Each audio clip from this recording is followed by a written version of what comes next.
Magandang gabi po sa ating lahat.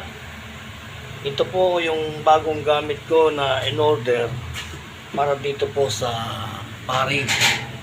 Nilalak po niya yan pagka in-squeeze mo to.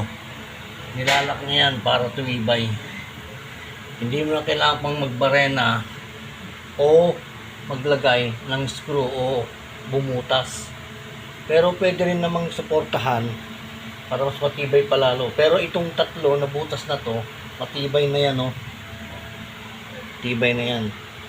Kaya malaking bagay ito, mas mabilis ang trabaho. Ito po yung lalagyan po ng kisame dito po sa kwarto ni Marco Jr. At ito, overtime na naman. At kailangan na matapos para makalipat na yung bata. At yan po. And God bless sa ating lahat.